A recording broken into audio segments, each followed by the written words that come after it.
Consumers ramped up their spending on food and beverages away from home in February, which followed several months of stagnation.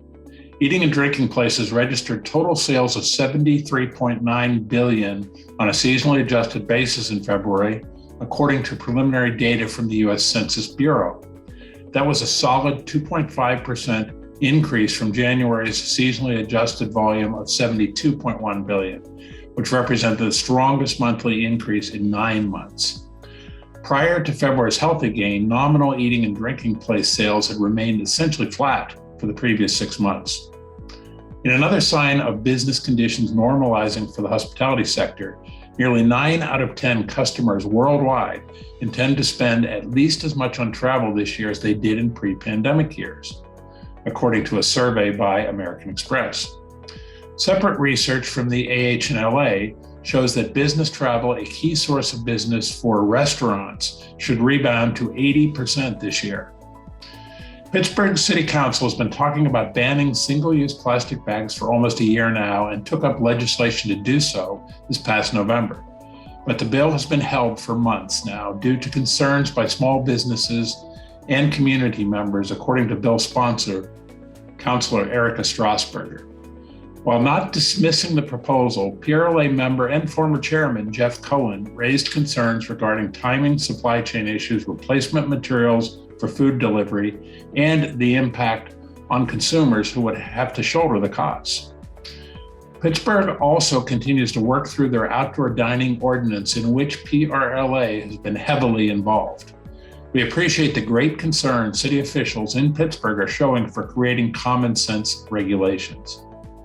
On the other hand, on Wednesday, Philadelphia Council member Alan Daum sent a letter to Mayor Kenney urging the administration to modify their outdoor dining regulations to reflect the suggestions raised by those who testified at the recent hearing.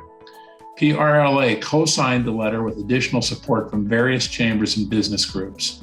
We hope that Philadelphia officials will follow the lead of their counterparts on the other side of the state.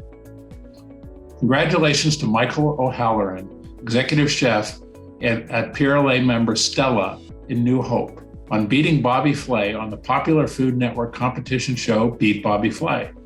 O'Halloran chose to challenge Flay with his signature dish, smoked duck, sounds great, to score the rare victory over the former Iron Chef star. Congratulations also go out to 4 Pennsylvania historic hotels that were named to Historic Hotels of America's top 25 list of most unique culinary heritage and traditions. Those honored were the Inn at Leola for their rustic focaccia bread, the Historic Hotel Bethlehem for their Moravian sugar cake, the Settlers Inn at Bingham Park for their Blooming Grove brook trout, and the Hotel Hershey for their signature chocolate cream pie. National Restaurant Association joined more than 25 other organizations in expressing support for their Employee Rights Act to Senator Tim Scott from South Carolina, who introduced the legislation that would modernize outdated federal labor and employment law. Speaking of the National Restaurant Association, this week it was announced that former House Speaker John Boehner will speak about the need for bipartisan solutions in Congress and the future of the GOP at the association's upcoming Public Affairs Conference, which is April 25 to 27 in Washington. Also appearing this year will be Senator Joe Manchin from West Virginia and Anna Palmer, who's the best-selling author and founder and CEO of Punchbowl Media. You should register today using the link in today's update before the fees increase on April 1st. Late last week, it was announced that Erie City Council will be distributing more than $100,000 in American Rescue Plan funding to bars and restaurants in Erie. The grant funding is part of a plan by Erie Mayor Joe Schember's administration to help businesses that suffered financial losses due to the COVID-19 pandemic. Thank you, Mayor, for your leadership. We'd like to see more elected officials across the state and in Harrisburg follow Mayor Schember's example. I'm John Longstreet with another edition of It Happened This Week. Thanks for tuning in, and I'll see you again next time.